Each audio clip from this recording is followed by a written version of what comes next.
Hello everybody and welcome to this session of Govconversations. Today we're going to be talking about why schedule risk analysis is important to you.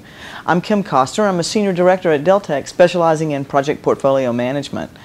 And I'm joined today by our Senior Risk Consultant, Dani Whittingham. Welcome, Dani. Hey Kim, how are you? Dani, as you know, we just completed our Clarity survey where we interviewed project managers and risk managers about what was going on with them today. One very shocking statistic that we got is that 1 out of every 2 companies is showing immature in their risk process. Now, is that shocking to you? It was to me. No, Kim, not at all. Normally, most of the clients that I work with have a very immature risk management process.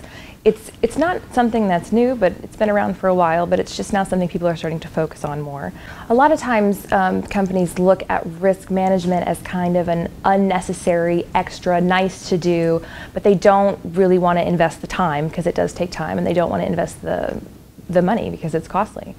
But it really has a good benefit in the end. Dani, that brings up an interesting point. What benefits are companies who perform SRA getting that their peers who don't get, obviously? Well, one of the greatest benefits that I see is when they put all of their uncertainties and all of their risk items into their schedule. They get a schedule that moves with the different risks and with the different uncertainties that are entered into the model. When we're looking at just a standalone, the deterministic model, we're not accounting for any of the uncertainties. It's just a standalone 1-point estimate. So when we're looking at it as a whole and we can see the schedule moving around, we can also identify where our risks are going to occur in the schedule and prepare for them, mitigate them, and sometimes even avoid them altogether. The customers that we have that have gone through our workshop and we've done the schedule risk analysis on their project, we've noticed that they have a finish date that is very close to the predicted finish date that we gave them, and it's usually predicted 3 to 5 years prior to the actual finish date of the project. And you don't see projects that have not been through an SRA come this closely to their finish dates. So it gives them a much more accurate picture of when their project's going to finish and how much their project is going to cost them. Can you tell us a little bit about the S1 through S5 model?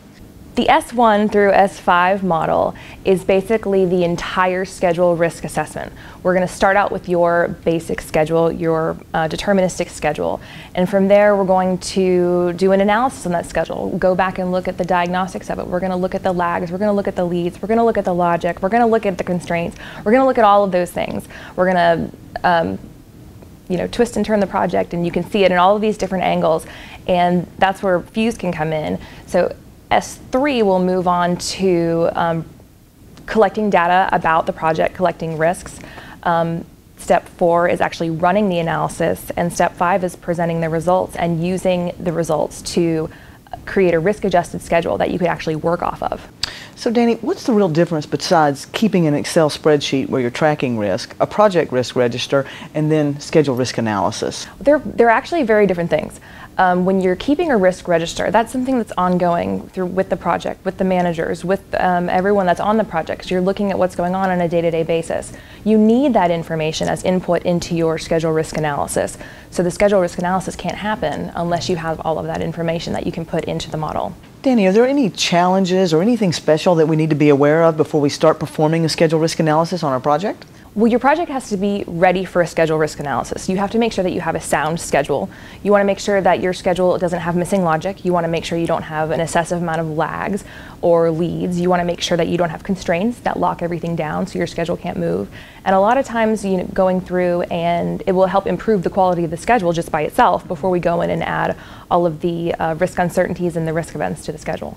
Dani, are there any software packages that can help you with schedule risk analysis? Absolutely. There are a couple products out there, but the BillTech Acumen suite of products has an additional tool with Fuse, so where we can go and do that first step of cleansing the schedule, getting rid of all of the junk, so we make sure when we get to the steps of doing our risk analysis, we have all good information, all the data is sound, and it helps clean up our schedule.